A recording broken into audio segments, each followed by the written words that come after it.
Supplement नहीं लेना चाहिए, कभी भी नहीं लेना चाहिए। भारती है कॉमेडियन जो भारती ने खुद ने 16 किलो वजन घटाया। भारती की मम्मी की इंसुलिन चलती थी 7 साल से, आज 1.5 साल हो गया, एक बूंद भी नहीं चल रही। ऐसे ही मोदी जी के छोटे भाई प्रहलाद मोदी जी आए थे हमारे यहाँ। भारत में कुछ चीजें हैं जो आज भी अंग्रेज अपनी मर्जी से चला रहे हैं और वो हमारे देश में चाहते हैं ऐसे चलती रहे ताकि ये देश, हम हिंदुओं को, जैन को, बौद्ध सिखों को शौक चढ़ा है खड़े होकर पेशाब करने का।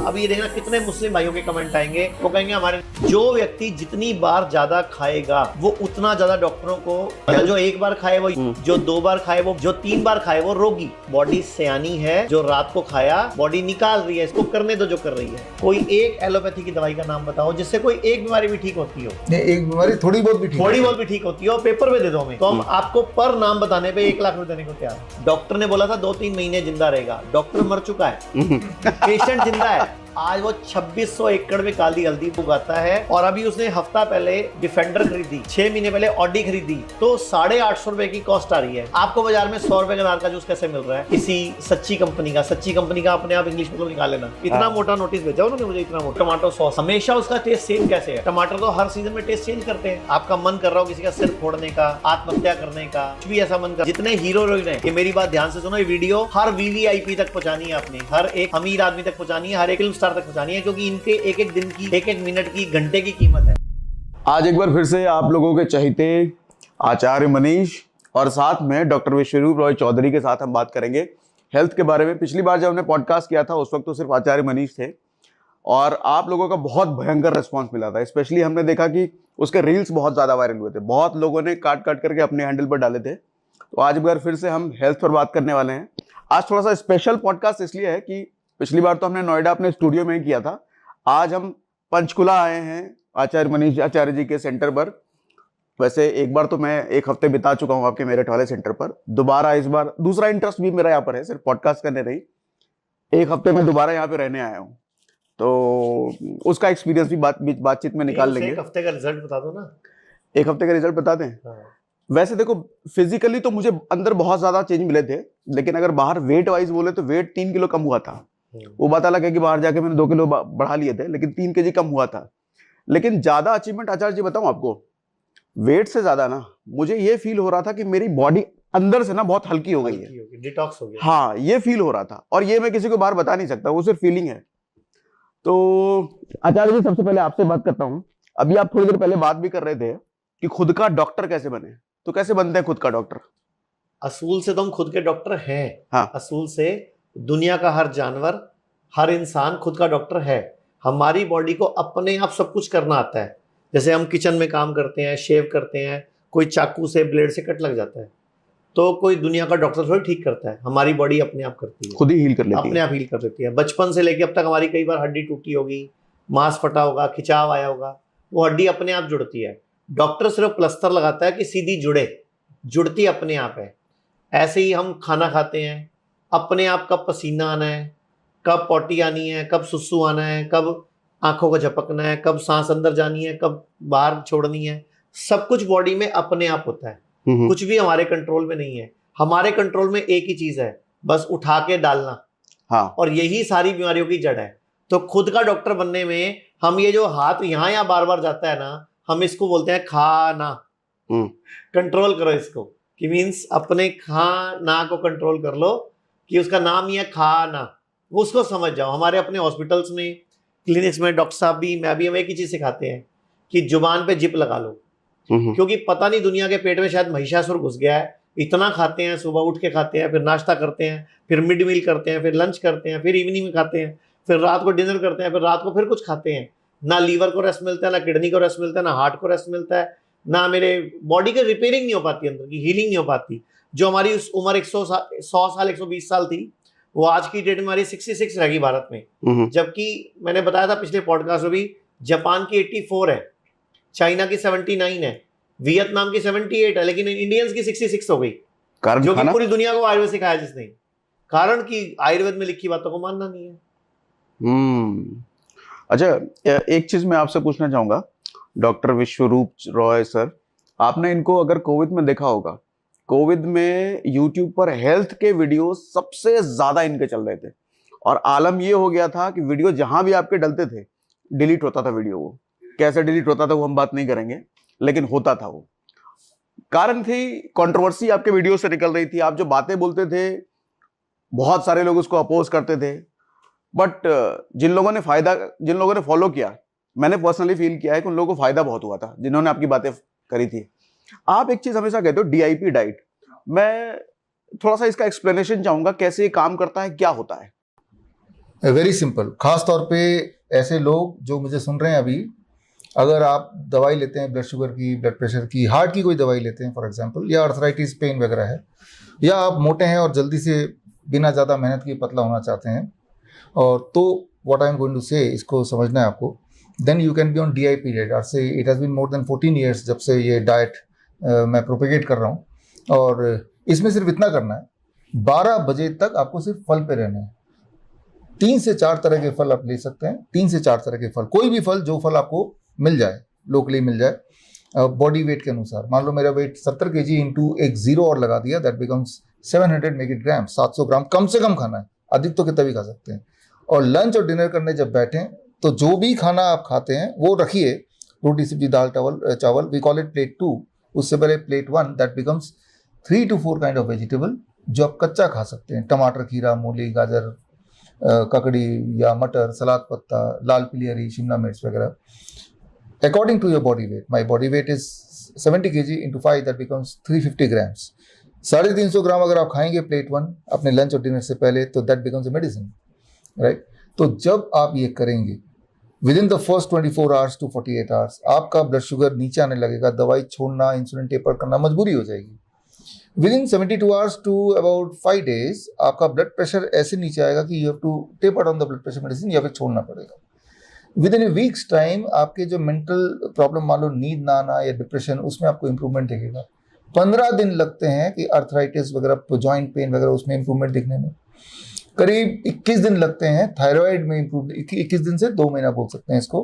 थायराइड की medicine accordingly we used to start tapering. पहले महीने 10% वेट रिड्यूस होता है, एंड अगले सब्सिक्वेंट महीने में 5% वेट रिड्यूस होता है, जब तक कि नॉर्मल BMI ना आ जाए। सो ये जो मैंने अपने आंकड़े दिए, ये सारे क्लिनिकली प्रूवन है।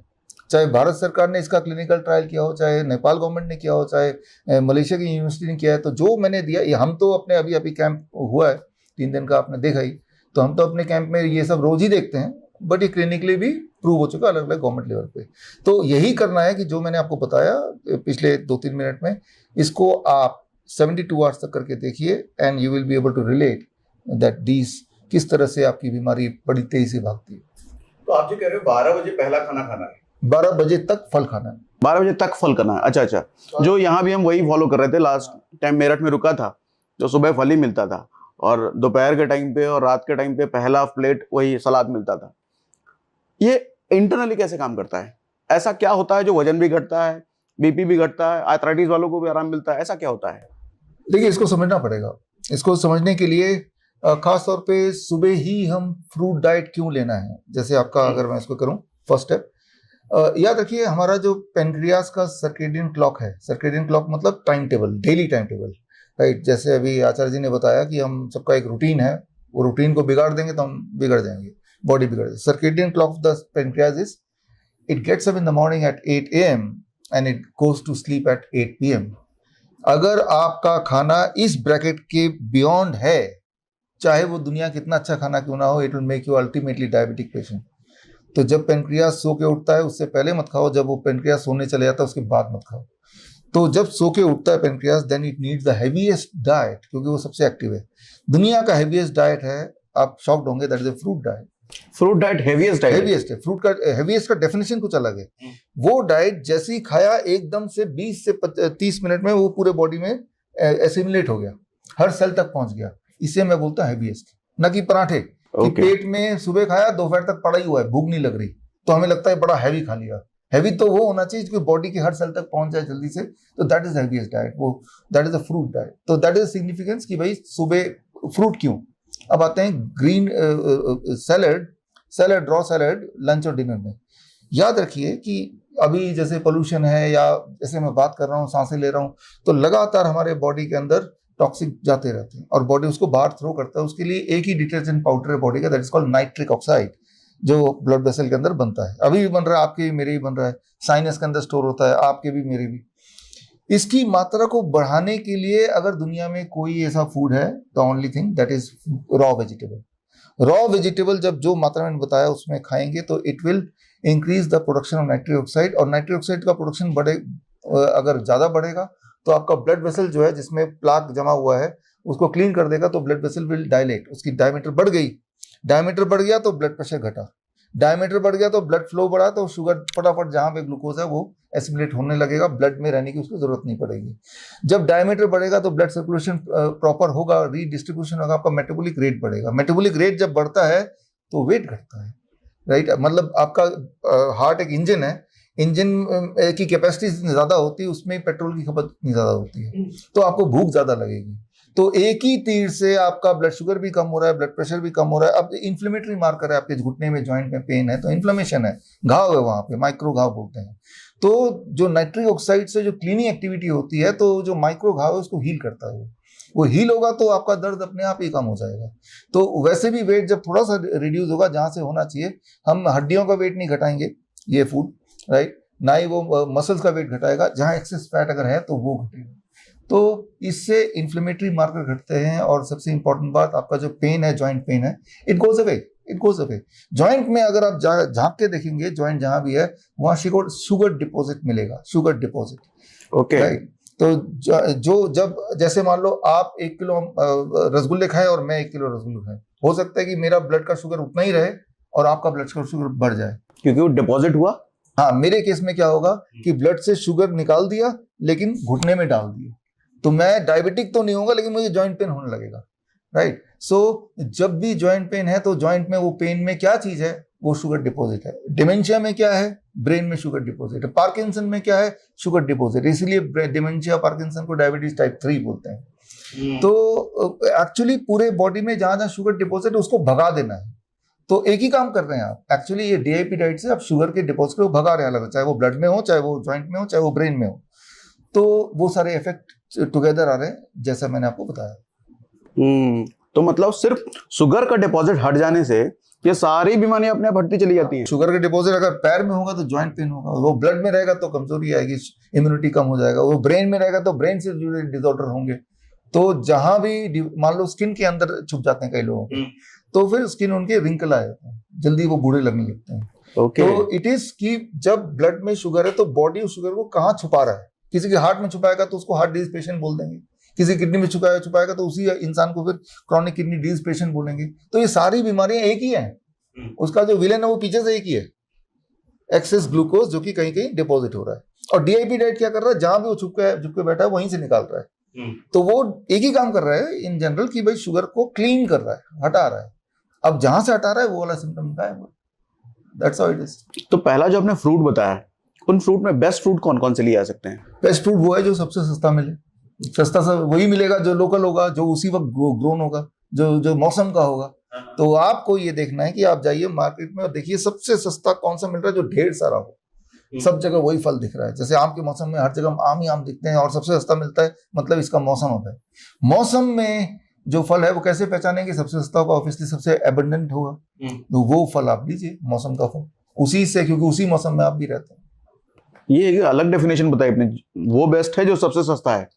मानसिकता ये है कि सबसे जो महंगा मिल रहा है उसमें सबसे ज्यादा विटामिन मिनरल या चीजें हैं, वो सबसे महंगा वाला सबसे अच्छा है उसके लिए जो बेच रहा है, ना कि जो खरीद रहा है, क्योंकि वो बाहर से या नॉन सीजनल फ्रूट है इसलिए। हाँ, उसको स्टोर करके रखते हैं, फिर जब सीजन चला जाता है तब उसको पेश करते हैं, और फिर लगता है जो चीज ज्यादा मात्रा में नहीं होती उसी की वैल्यू ज्यादा मानी जाती है, जिसकी स्कैर्सिटी होती है कि थोड़े थोड़े दिखाई दे रहे तो तब लगता है खरीद लो। तो मेंटेलिटी भी जैसे आपने बताया तो उसका भी फायदा उठाते हैं। एक एप्पल से रिलेटेड सवाल पूछता हूँ, बहुत एक डिबेट भी चलता है कि एप्पल सीजनल फूड नहीं है, हमारे यहाँ का नहीं है, ये खाओ, इस टाइम खाओ, उस टाइम खाओ। क्या एप्पल को सालों भर खाया जा सकता है? सालों भर खाया जा सकता है। अब देखिए, अगर एप्पल आपको 200 रुपए किलो मिल रहा है तो जाहिर सी बात है वो आपके एरिया का तो नहीं होगा, कहीं और से आया होगा। हाँ। तो उसको मत खाइए। अगर वो 50 रुपए किलो मिल रहा है तो आपके आसपास से भी आया होगा तो आप खा लीजिए। तो आप ये कह रहे हो कि जो जिस एरिया में रह रहा है उस एरिया में जो फल फ्रूट हो रहा है वो खाओ, जितना हो सके, जितना क्लोजली, वो ज्यादा फायदेमंद है। वो ज्यादा फायदेमंद। इसका क्या लॉजिक है? देखिए, जिस वातावरण में वो सब्जियां और फ्रूट बन रही हैं उसी वातावरण में आप रह रहे हैं, उसी इकोसिस्टम में आप रह रहे हैं, ठीक है ना। तो ये कुदरत का एक ताना बाना है, उसी इकोसिस्टम में जो फल फ्रूट आपने कुदरत ने उगाया वो आपके खाने के लिए हुआ है एक्चुअली, तो उसकी तासीर वैसी ही होगी जिस तरह के इन्वायरमेंट में आप रह रहे हैं। अब देखिए संतरा जैसे है वो सर्दियों के मौसम में होगा तो तब उसकी जरूरत है, जबकि लोग क्या बोलते हैं मुझे खांसी जुकाम हो गया मैं तो मीट खट्टा नहीं खाऊंगा, संतरा नहीं खाऊंगा, जबकि हमने तो 3 स्टेप फ्लू डाइट में यही दिया। जिनको खांसी जुकाम बुखार हो रहा था तब या अब भी जब होता है तो 3 स्टेप फ्लू डाइट में यही होता है कि नारियल पानी एंड सिट्रस फ्रूट जूस, तो उनका जो इन्फ्लुएंजा होता है राइट, तो वो एकदम से ठीक होने लगता है। तो मौसम में कुदरत ने इस तरह से किया, जो जो बीमारियां आ सकती हैं उसके अगेंस्ट मेडिसिन उसी वक्त प्रोड्यूस कर दिया। ओके। जैसे एक बाजार में एक वस्तु आती है प्रीबायोटिक के नाम पे, मैं नाम नहीं लूंगा, प्रोबायोटिक। हाँ प्रोबायोटिक हाँ। के नाम पे एक आती है छोटी सी शीशी, ऐसे उठा के पी जाते हैं। हाँ मीठा और मीठा हम सा बोलते हैं उसको कि ये हमारी बॉडी के लिए ऐड प्रीबायोटिक भी है, आता है। प्रोबायोटिक है, हमारे लिए बड़ा अच्छा हाँ है। हाँ हाँ। लेकिन आपको बता दूं वो जो आता है हम्म। उसमें जैपनीज स्ट्रेन है, जो प्रोबायोटिक है वो जैपनीज स्ट्रेन है, वो ये- हमारे काम का नहीं है। जापानीज ट्रेन ये क्या? जैपनीज स्ट्रेन मतलब जापान का बैक्टीरिया है वो, माइक्रो अच्छा। जो हमारे पेट में गुड बैक्टीरिया हाँ चाहिए हाँ। वो जापानी है। ये मैंने एक फूड साइंटिस्ट से बहुत बड़ी डिबेट हुई 1 घंटा उससे, वो बोलता है जो हमारा माइक्रोबायोम है आपका माइक्रोबायोम अलग है, जो 300 किलोमीटर दूर रहता है उसका अलग है, जो केरल में रहता है उसका डिफरेंट है, जो लंदन में रहता है उसका डिफरेंट है। वो जैपनीज स्ट्रेन है, वो आपके काम का नहीं है। और आप पी के सोच रहे हो मेरी बॉडी में लाखों गुड बैक्टीरिया आ गए उससे पी के। ओके। वो बोलते हैं एक शॉट में 10 मिलियन बैक्टीरिया हाँ, मिलते हैं हाँ, आपको, लेकिन वो आपके काम के नहीं है, तो जापान वालों के काम जापान वालों के काम के हो। लेकिन बाजार में मार्केटिंग हाँ उनको चाहिए इंडियन स्ट्रेन यूज करें।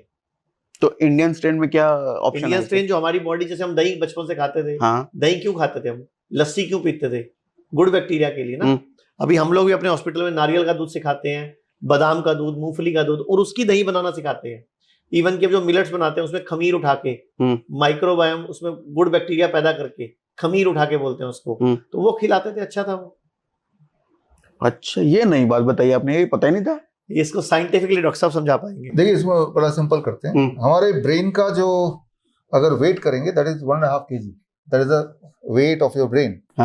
और हमारे पेट में जो बैक्टीरिया है टोटल उन सबको कलेक्ट करके अगर उसका वेइंग मशीन में देखेंगे तो that is also same 1.5 kg। ठीक है। इसीलिए मेडिकल कम्युनिटी में our intestine is known as the second brain. हाँ, इंटेस्टाइन को सेकंड ब्रेन बोलते हैं। गट हेल्थ इसी की बात करते हैं। तो यानी कि जब आपको भूख लगती है तो वो सिग्नल कहाँ से मिलता है, वही सेकंड ब्रेन से मिलता है। जब आपको गुस्सा आता है तो सिग्नल कहाँ से मिलता है, वहीं से। जब आपको डर लगता है तो सिग्नल कहाँ से लगता है, वहीं से। जब आपको लगता है अब और नहीं खाना तो सिग्नल कहाँ से आता है, वो सिग्नल अल्टीमेटली ब्रेन जो देता है। वो ब्रेन के पीछे जो एक होता है, तो ब्रेन का भी brain, that is the second brain, that is your gut. तो gut is a collection of good bacteria that is about 1.5 kg।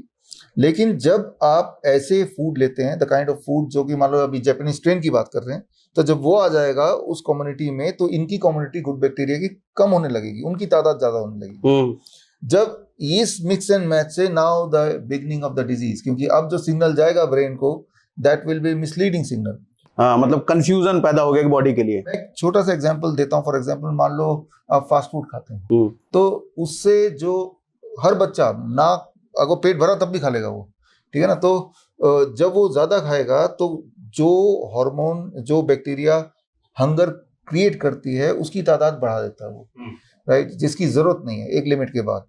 तो MSG यूज करके फॉर एग्जांपल लाइक दैट। तो इट इज ऑल अबाउट कि आपका 1.5 kilo का जो brain है, वो ब्रेन में जो तादाद है, पॉपुलेशन ऑफ द बैक्टीरिया, वो किस नेचर का है। ऑन द कॉन्ट्ररी, जैसे इंडियन स्ट्रेन की बात करें, अगर आप एक एप्पल लीजिए, कोई भी सब्जी, टमाटर ले लीजिए, उसको कितना भी आप धोएंगे लेकिन उसके स्किन में जो बैक्टीरिया फिर भी रहेगा, that is called good bacteria. जिस तरह से इस वक्त मेरे हाथ में भी, आपके हाथ में भी स्किन में बैक्टीरिया हैं इस वक्त, जो आपको लगातार प्रोटेक्ट कर रहे हैं बाकी एनवायरमेंट से। तो in spite of washing it however you wash, उसके स्किन में बैक्टीरिया रहता है।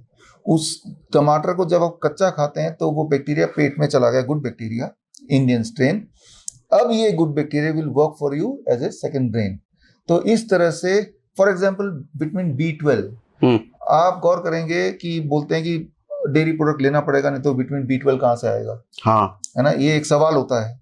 तो अगर हम सोचें कि गाय के दूध में विटामिन B12 इतना होता है, लेकिन गाय को विटामिन B12 कहाँ से मिलता होगा, वो तो घास ही खाता है, हाँ। घास में तो विटामिन B12 होता नहीं है।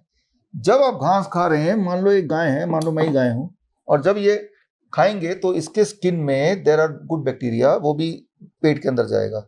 ये बैक्टीरिया जब पेट में जाएगा तो ये विटामिन B12 बनाता है। लेकिन आपको जैसे पता है कि विटामिन एंड मिनरल वो होता है जो बॉडी नहीं बना सकता, लेकिन विटामिन B12 तो पेट में ही बनता है। इसीलिए अभी ये चल रहा है कि भाई विटामिन B12 को विटामिन B12 ना बोल के hormone B12, because that is manufactured inside the body.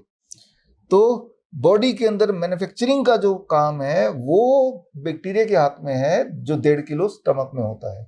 वो 1.5 किलो अगर आपका लोकलाइज चाहिए तो जब लोकलाइज्ड फूड आप खाएंगे इन रॉ फॉर्म, अगर इसी को मैं पका दूंगा तो ये बैक्टीरिया मर चुके होंगे। न्यूट्रिशन तो उतना ही होगा, इसमें प्रोटीन भी उतना ही होगा, बाकी चीजें उतनी होगी, कार्बोहाइड्रेट भी उतना ही होगा, बट एक चीज नहीं होगी, द गुड बैक्टीरिया, राइट। तो आप लोग क्या करते हैं, सब कुछ कुक करके खाते हैं, है ना, यानी कि आपका जो बैक्टीरियल एलिमेंट है वो जीरो ही है। तो जीरो बैक्टीरिया पेट में जा रहा है तो वो जो सेकंड ब्रेन है धीरे धीरे डेफिशिएंट होता जा रहा है और फिर बीमारियां आती जा रही हैं, सिग्नलिंग सिस्टम फेल होता जा रहा है, तभी ये सारी बीमारियां हैं। तो B12 के लिए जो सप्लीमेंट लेते हैं फिर वो नहीं लेना चाहिए? सप्लीमेंट नहीं लेना चाहिए, कभी भी नहीं लेना चाहिए, क्योंकि आपको नहीं पता कि आपके बॉडी को एक पर्टिकुलर काइंड ऑफ न्यूट्रिएंट कितना चाहिए। वो इतना कॉम्प्लेक्स है, हमें नहीं पता, हम नहीं कैलकुलेट कर सकते। वो सेकंड ब्रेन का काम है।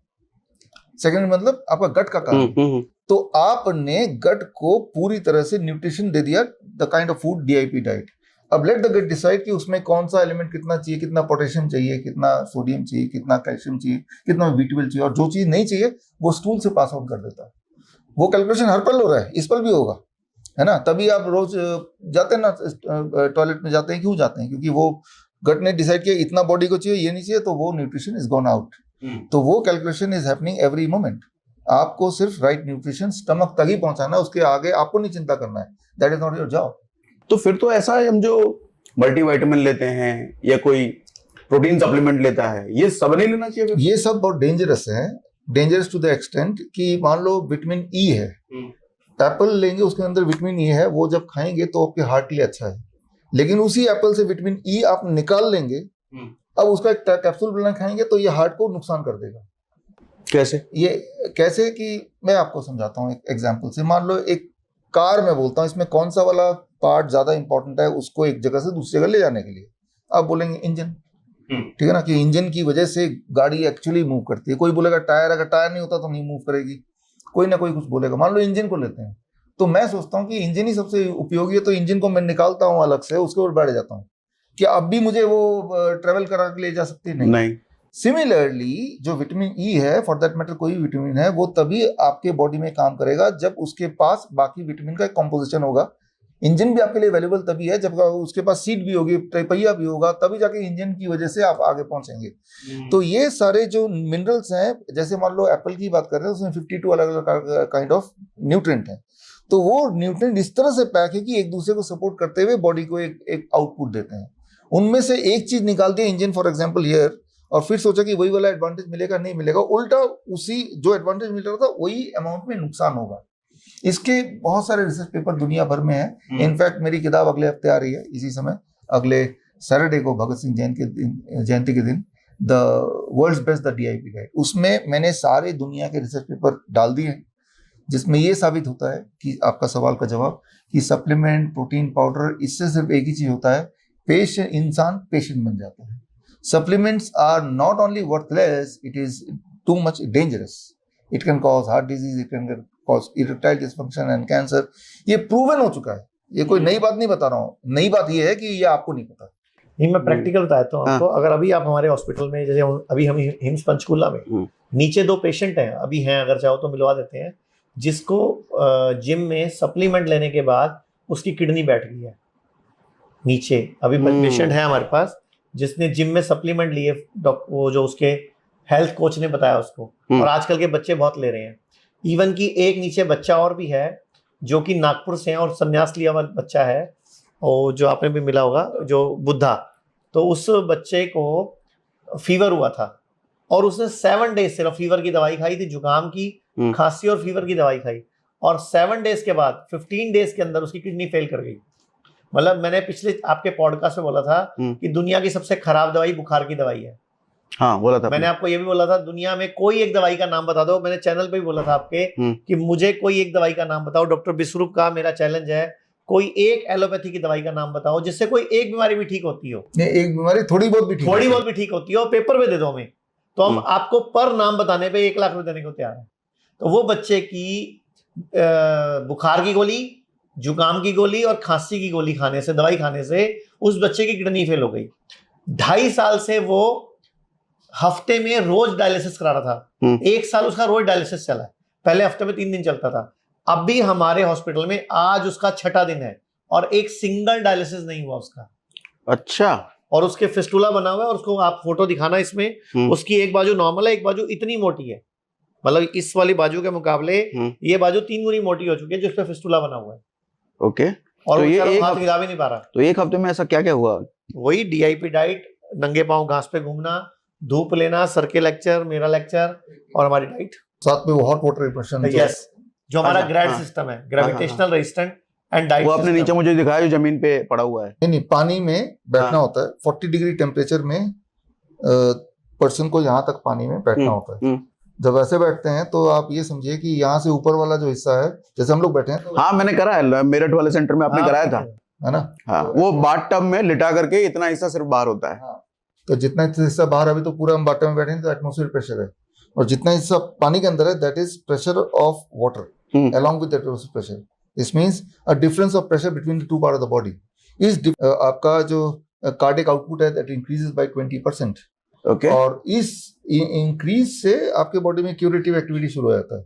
जिन चीजों से ब्लड प्रेशर बढ़ता है वो सारे हार्मोन कम होने लगते हैं। नाइट्रिक ऑक्साइड का प्रोडक्शन, जिसके बारे में बोल रहे अभी बात की थी, वो नाइट्रिक ऑक्साइड का प्रोडक्शन बढ़ने लगता है, जिससे ब्लड प्रेशर कंट्रोल में आने लगता है। फ्लूइड जो बॉडी के अंदर से जो डिपोजिट नहीं निकल पा रहे थे वो स्किन के रास्ते निकल जाता है।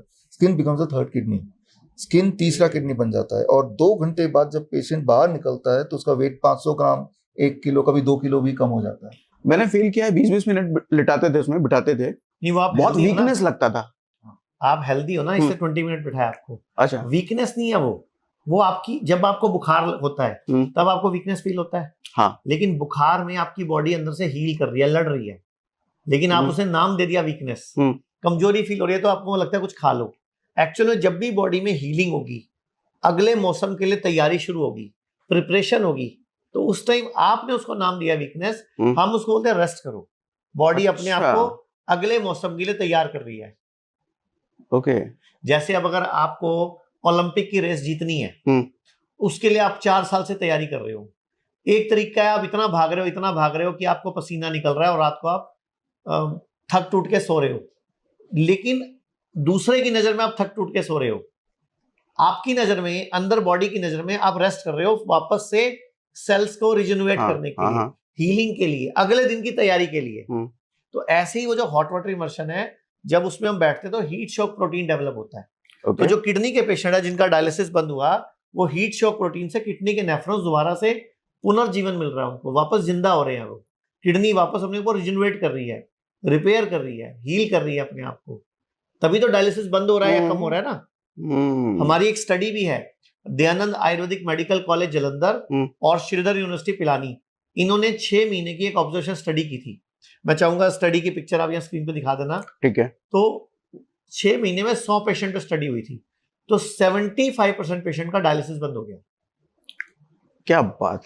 और मैं आपको 1-2 सेलिब्रिटी के नाम बता देता हूं तो आपको ज्यादा कंफर्म हो जाएगा। भारती है कॉमेडियन, जो टीवी पे आती है, हंसाती है सबको।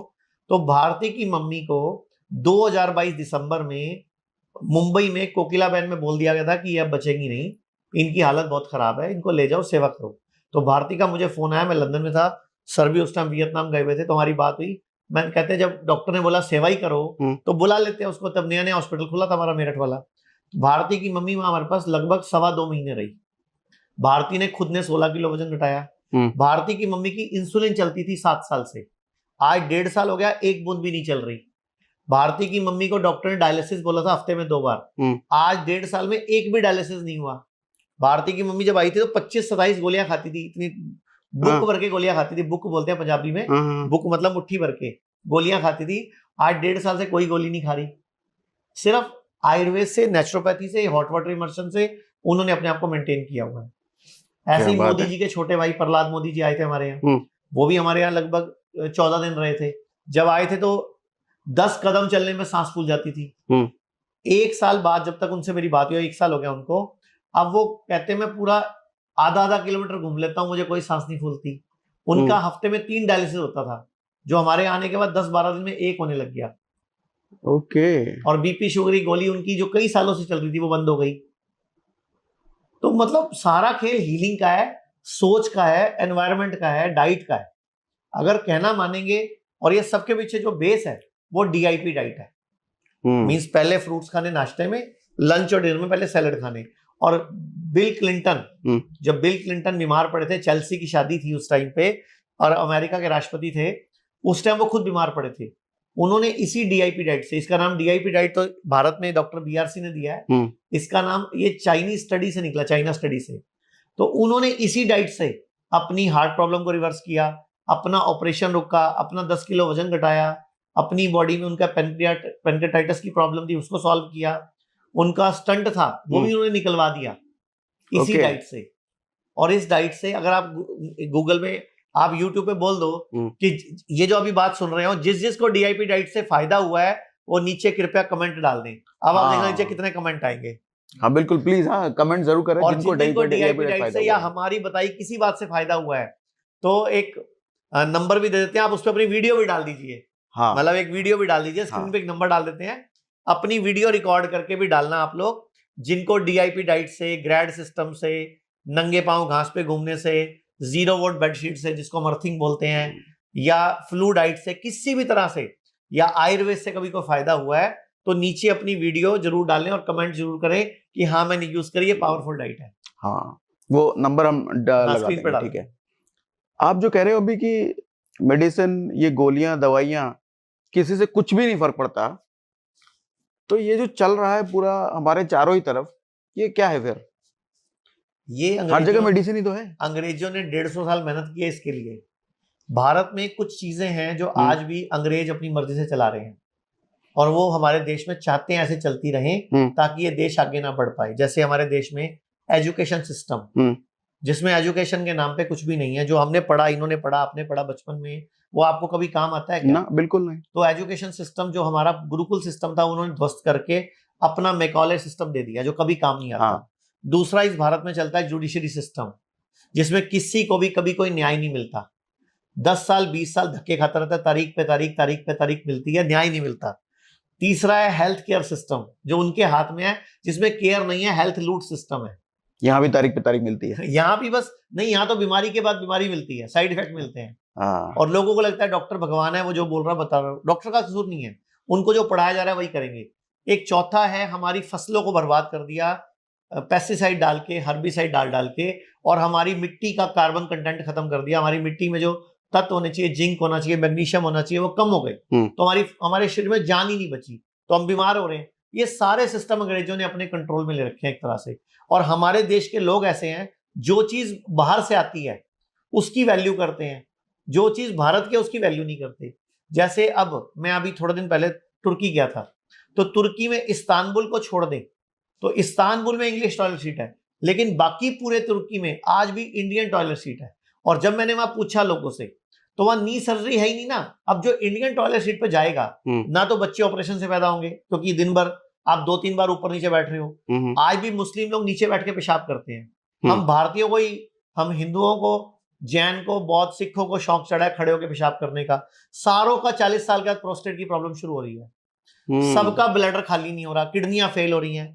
हमारे जो पुराने पोज थे ना, नीचे बैठ के पेशाब करना, नीचे बैठ के किचन में काम करना, रोटी बेलना, रोटी को सेकना, चूल्हे पे खाना पकाना, हमने सब पे गैस पे खाना पकाना शुरू कर दिया। किचन हमने स्टैंडिंग कर ली, हमारे घुटने एक्सरसाइज नहीं होती। अब एक बात बताओ, पूरे भारत में इतने घुटने ट्रांसप्लांट हो क्यों रहे हैं? क्योंकि हम उकड़ू बैठना छोड़ चुके हैं, नीचे बैठना छोड़ चुके हैं, इंडियन टॉयलेट सीट हटा दी। अगर आपके घर में इंडियन टॉयलेट सीट है ना, मतलब आप पिछड़े हुए हो। अगर आपके घर में किचन नीचे बैठ के ना, तो आप पिछड़े हुए हो। अगर आपके घर में चूल्हा सिलेंडर नहीं है ना, तो आप पिछड़े हुए हो। तो ये तो इस देश का हाल हुआ पड़ा है कि जो असली चीज है, अच्छी चीज है, उसको अपनाना मतलब पिछड़ापन। आप इसमें एक और बोल दो, जो लोग, अभी देखना कितने मुस्लिम भाइयों के कमेंट आएंगे, वो कहेंगे हमारे नबी ने इतने साल पहले बताया था नीचे बैठ के पेशाब करो, खाना चबा चबा के खाओ, नीचे बैठ के पेशाब करना। अब जो ये सिस्टम है, ये हमारे देश को अपनाना चाहिए। मैं तो सारे भारत को बोलूंगा, सबको नीचे बैठ के पेशाब करना चाहिए, इंडियन टॉयलेट सीट पे ही पेट साफ करना चाहिए, और खाना भी नीचे बैठ के पकाना चाहिए, और खाना भी नीचे बैठ के चाहिए। मैं तो बोलता हूँ वज्रासन में बैठ के खाना खाओ। चाइना खाता है, जापान खाता है, सर वियतनाम रेगुलर जाते हैं, मलेशिया रेगुलर, वहां वियतनाम में लोग खाते हैं। वज्रासन में बैठ के खाना एक, जैसे ये स्टूल है, हाँ, थोड़ा छोटा स्टूल ले लिया, थोड़ा हाइट हो गया, वज्रासन में बैठ के उसके ऊपर खाना रख के खाया। आप कभी कोई वीडियो चेक करो जापानीज की, कोरियन की या वियतनामी की, वो वज्रासन में बैठे खाना खाते हैं। क्या होता है इससे इंटरनली? सर अब जब मैंने वज्रासन में पैर मोड़ दिया तो मेरी पिंडली दब गई। तो ये जो पिंडली है, काफ मसल है, इज अवर सेकंड हार्ट। जैसे पेट, gut is our second brain, gut is our second heart, sorry calf is our second heart. Sir ने एक वीडियो बनाई थी, मैंने एक वीडियो बनाई थी कि जब भी किसी को हार्ट अटैक पड़े, जब तक डॉक्टर नहीं आ रहा, एम्बुलेंस नहीं आ रही, तब तक आप उस पेशेंट को जमीन पे बिठा दो, ऐसे ऊपर करके पैर मोड़ के।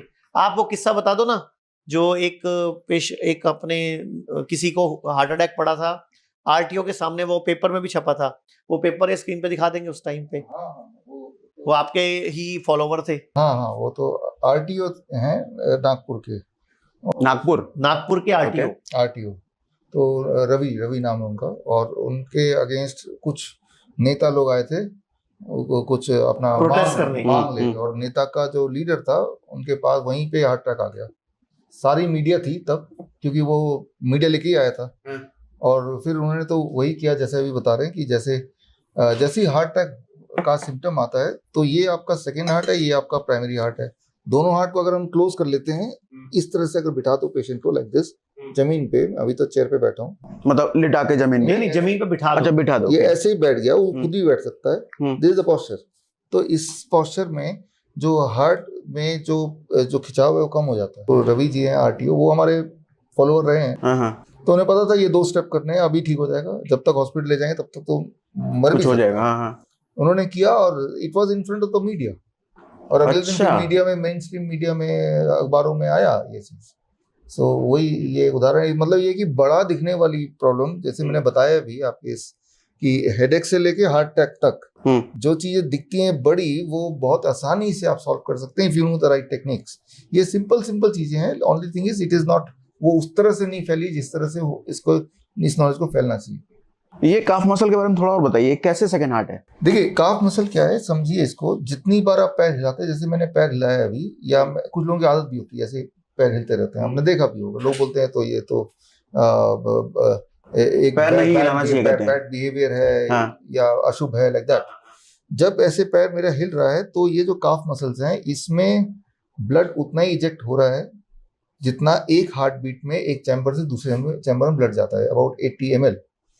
तो अगर ये भी इजेक्ट कर रहा है और हार्ट तो कर ही रहा है, तो यानी कि आपके बॉडी को 2 हार्ट मिल गए। जैसे हम 3 बैठे हैं, अगर मैं पैर हिला रहा हूं तो मेरे पास 2 हार्ट अभी काम कर रहे हैं, जबकि आप दोनों के सिर्फ एक ही हार्ट काम कर रहा है।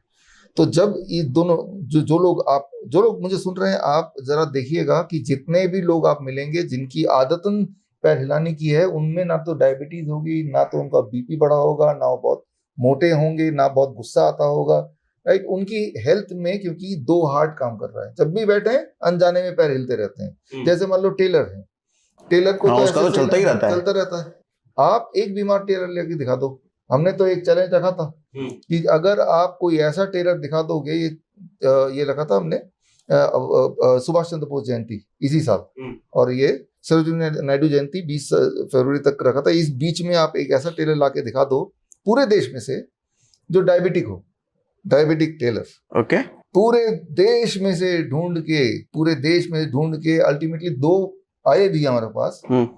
उनमें से एक वाकई में था, उसने, हमने बोला कि 1 लाख रुपए का चैलेंज ले लो, कहा कि हम 1 लाख रुपए नहीं लेंगे, हमें तो हिम्स में एडमिशन चाहिए। हमने कहा चलो वो दे देंगे। एक और आया, 2 ही मिले, कहा कि, मैंने कहा डायबिटीज कब से है, कहा कि 5 साल पहले से। फिर मुझे नजर में आया कि उसके जो मशीन में मोटर लगी हुई है। अच्छा, तो पैर नहीं चलाना, मैंने कहा मोटर कब लगाया, कहा लगभग 5 साल ही हुए हैं। तो फिर वो तो कैंसिल हो गया कि हम तो वो बोल रहा था वो ऐसे टेलर जिनके पैर हिलते हैं। तो ये जो मूवमेंट है, ये मूवमेंट अगर करते हैं, 1 घंटे में 50 mg पर डेसीलीटर ब्लड शुगर नीचे आता है। मान लो एक लॉकडाउन लग गया, इंसुलिन की फैक्ट्री जल गई, जो इंसुलिन डिपेंडेंट लोग हैं उनका अगर ब्लड शुगर बढ़ जाए, इंसुलिन से ही फास्ट तरीके से ब्लड शुगर नीचे लाना है, तो 1 घंटे में 50 mg per deciliter blood sugar will be dropped. मतलब ये हिलाते रहे ऐसे करके। ये दिस मोमेंट स्लोली एक आप एक काम करो, मैं आपको अभी एक बोल देता हूँ, आप सभी लोग काम करो, जिनकी शुगर भी 400 रहती है, 500 रहती है, 600 रहती है, आप अभी शुगर चेक करो, ठीक है, और 15 मिनट ऐसे करो, खड़े होके या बैठ के 15 मिनट करो और शुगर चेक कराओ। आपकी अगर 500 थी तो आपकी 15 मिनट बाद लगभग 450 या 400 आ जाएगी। ओके। और एक और काम करो, अगर आपको और जल्दी फास्ट कटानी है तो 250 ग्राम करेला लो, 250 ग्राम नीम लो, हम अपने हॉस्पिटल में कराते भी हैं। 250 ग्राम करेला आपने देखा भी था, हाँ, तो उसका वीडियो भी है। 250 ग्राम करेला, 250 ग्राम नीम, उसको चॉप कर लो या मिक्सी में ग्राइंड कर लो और उसको पैरों से ना उसके ऊपर पैर ऐसे करो। अब डबल बेनिफिट हो रहा है, देखो जब आप पैर ऐसे ऐसे कर रहे हो, एक तो आपकी पिंडली हिल रही है, तो ये बेनिफिट तो मिल ही रहा है आपको, जो सबने बताया कि सेकंड हार्ट वाला। साथ में जो करेला और नीम है वो आपके पैरों के रिसेप्टर से ब्लड में जा रहे हैं, मेन स्ट्रीम ब्लड में जा रहे हैं, वो फिर जीभ पे आ जाता है। 15-20 मिनट बाद जीभ पे टेस्ट आएगा। हाँ। तो 15-20 मिनट बाद जब जीभ पे टेस्ट आ गया, उसके बाद 5 मिनट फालतू करना है। ओके। आप शुगर चेक कराना, ऑलमोस्ट नियर बाय नॉर्मल होगी आपकी। तो डबल बेनिफिट हो गया, एक तो पैर हिला दिए, दूसरा जब आपने पैर हिलाए तो वो ब्लड से पहुंच भी गया। अब मेरे को एक थोड़े दिन पहले किसी पॉडकास्ट में एक डॉक्टर ने बोला कि नंगे पैर घास पे घूमने से कोई फायदा नहीं होता। हाँ बिल्कुल है। और एक 2-3 पॉडकास्ट वाले पीछे पड़े हुए हमारे, वो बोलते हैं खाली पेट फ्रूट खाने से शुगर बढ़ती है। आपने भी, मैंने आपको भेजा भी था एक पॉडकास्ट कि 2-3 पॉडकास्ट वाले जो थोड़े से शायद अलग विचारधारा के हैं, उन्होंने बकायदा लोगों को कंफ्यूज किया है कि खाली पेट फ्रूट नहीं खाना, शुगर बढ़ती है। और एक डॉक्टर ने वीडियो बनाया कि नंगे पांव घास पे घूमने से आंखों को कोई फायदा नहीं होता, जबकि मैंने आपके पॉडकास्ट पे मेरी स्टोरी बताई थी। मैंने अपनी स्टोरी इनके पॉडकास्ट बताई थी कि मुझे 7th क्लास में चश्मा लग गया था और मुझे डॉक्टर ने बोला था 5 बादाम और 5 भूरी मिर्चें रात को भिगो के रखनी है, सुबह उठ के चबा के खानी है और नंगे पांव घास पे घूमना है। तो मैं 50 साल का हो गया अभी, मुझे तो चश्मा लगा नहीं। उस पॉडकास्ट में क्या बोला वो भी याद है आपको? हाँ, नहीं, वो बाद में मुझे कमेंट आए थे ना। अच्छा, ओके। वही पॉडकास्ट हमने अपने चैनल पे भी डाला था। ओके। आप वाले कट रील बना के डाला था, तो इवन की किसी ने मेरे चाचा जी को भेज दिया जो मेरे को डॉक्टर के पास लेके गए थे कि चश्मा नहीं लगवाना, अब कोई तरीका बताओ। तो उन्होंने डॉक्टर से सवाल किया था।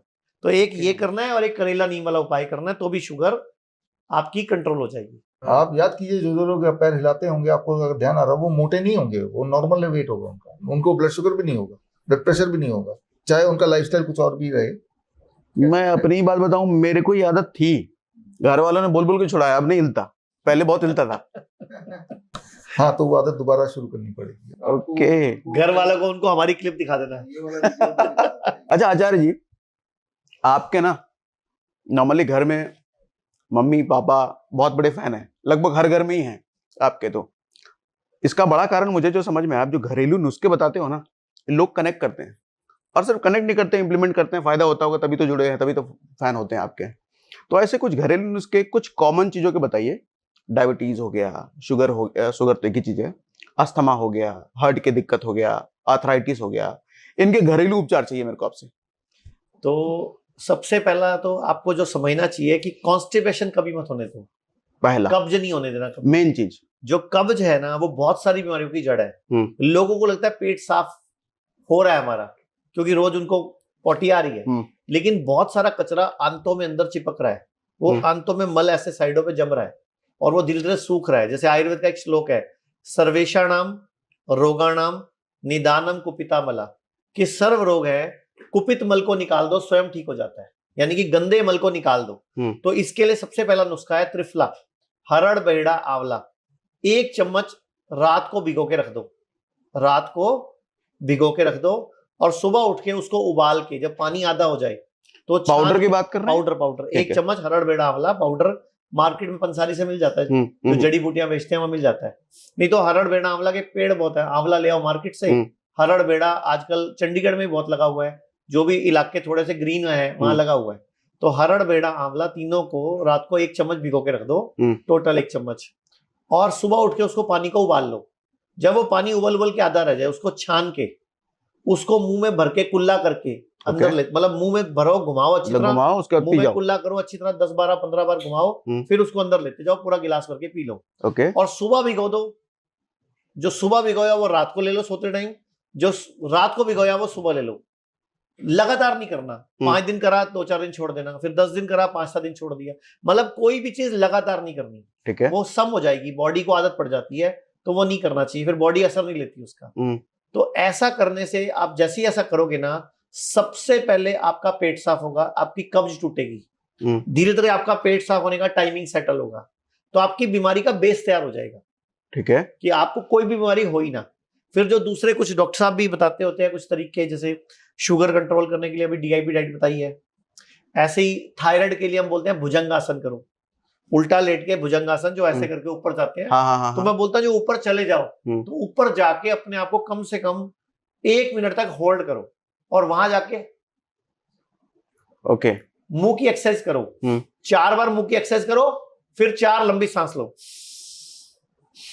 ऊपर ही, ओके, और फिर वापस नीचे आ जाओ, ठीक है। ऐसा 12 बार करो, और आप हैरान हो जाओगे, जो DIP डाइट साथ में करनी है, ये करोगे तो 1 से 2 महीने में थायराइड का, मेरे बहुत सारे पेशेंट हैं, उनकी थायराइड की गोली छूट गई है।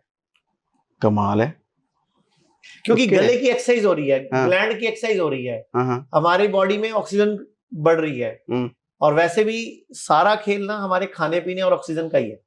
नाइट्रिक ऑक्साइड का प्रोडक्शन बढ़ा दो, जो सर ने बताया, वो 1998 पे इसको नोबेल प्राइज मिल चुका है, ये नोबेल प्राइज स्टडी है, लुइस जे इग्नारो साइंटिस्ट का नाम है, जिसको 1998 में ये नोबेल प्राइज मिला है।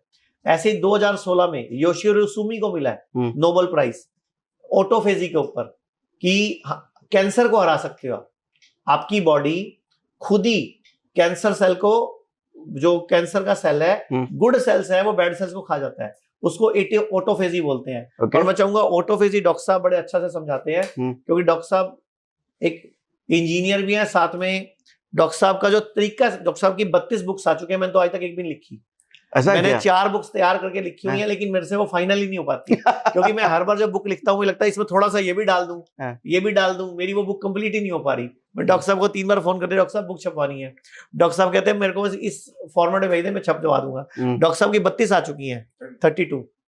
अच्छा, ये सारी भी किताब आप ही की लिखी हुई है? ये सारी किताबें डॉक्टर साहब की हैं। ओके। और मैं बोलूंगा जिसको भी कैंसर है, ये आप स्क्रीन पे जो नंबर है ना, वहां पे बोल दीजिए मुझे बुक चाहिए फ्री, तो वहां से आप ये बुक आपको PDF व्हाट्सएप कर देंगे। ये तो drbisurub.com पे जाके वहां पे ऑब्लिक शॉप करके वहां से भी बुक मिल जाएगी, फ्री डाउनलोड है वेबसाइट से, और बाकी अमेज़न से खरीद भी सकते हैं, वहां पे बेस्ट सेलर भी रही है काफी दिन तक ये। ओके। अच्छा, वो जो प्रोसेस आप बता रहे थे ऑटोफेजी का सिग्निफिकेंस क्या है, ये समझने के लिए आपको ये समझना होगा, जिनको कैंसर के कॉन्टेक्स्ट में बात कर रहे हैं, ट्यूमर है, किसी को स्टोन है, किसी को ब्लॉकेज है, तो क्या आपने सोचा कि वो स्टोन के अंदर क्या होगा? अगर वो किडनी स्टोन का स्टोन निकाल दें, उसको देखें उसके अंदर है क्या, ट्यूमर निकाल दें उसको, ट्यूमर को अगर काटे तो क्या मिलेगा, तो उसको अगर लैब में देंगे तो आप हैरान होंगे, उसके अंदर न्यूट्रिशन मिलेगी, विटामिन मिलेगा, मिनरल मिलेगा, प्रोटीन मिलेगा, कार्बोहाइड्रेट मिलेगा, वही सारी चीज ट्यूमर के अंदर भरा है, खजाना जो आपके बॉडी को चाहिए, that became a tumour, right. तो ट्यूमर के अंदर कोई खराब चीज नहीं, वही न्यूट्रिशन है जो न्यूट्रिशन एक्चुअली बॉडी नीड्स, लेकिन वो एक जगह इकट्ठा हो गया, वो अनयूटिलाइज रह गया। अब ऑटोफेजी का मतलब ये होता है कि डोंट ईट आफ्टर सनसेट, शाम के सनसेट होने के बाद से अबाउट 6 PM के बाद कुछ मत खाओ, उससे पहले डिनर फिनिश कर लो। अब अगले दिन आपको सुबह 8 बजे से पहले कुछ नहीं खाना, तो लगभग आप 12 घंटे या 14 घंटे कुछ नहीं खा रहे, लेकिन आप तो जिंदा है उस 14 घंटे में, बॉडी को तो हर सेल को लगातार खाना चाहिए, सप्लाई तो चाहिए। तो बॉडी क्या करेगा, जो आपका रिजर्व है, that is a tumour is a reserve for the body, उस रिजर्व को ब्रेक डाउन करेगा और उसके अंदर के न्यूट्रिएंट को लेके जहां जहां न्यूट्रिशन चाहिए पहुंचा देगा। तो 2 काम हो गए, एक तो आपको ट्यूमर से छुटकारा मिल गया और आपके बॉडी को न्यूट्रिशन मिल गया, तो that is called autophagy. Autophagy का साइंस ही ये है कि ऑटोफेजी अगर आपको स्विच ऑन करना है तो उसका पहला नियम यह है कि डोंट ईट आफ्टर सनसेट, सूर्यास्त हो गया आप खाओ मत, उससे पहले खा लो, राइट। सूर्यास्त के बाद जो खाएंगे वो स्टोर करता है बॉडी, ट्यूमर बनाता है, और सूर्यास्त से पहले जो खाएंगे वही बॉडी में काम आता है। तो क्या बॉडी का कोई भी ट्यूमर खत्म हो जाएगा कहीं का भी? कहीं का भी, वो ट्यूमर तो कहीं भी हो सकता है, all kind of tumour are same, कि कहीं पे ट्यूमर को पॉलिप बोलेंगे, कहीं पे उसको आउटग्रोथ बोल देंगे, कहीं पे उसे फिशर बोल देंगे, कहीं पे उसे सिस्ट बोल देंगे।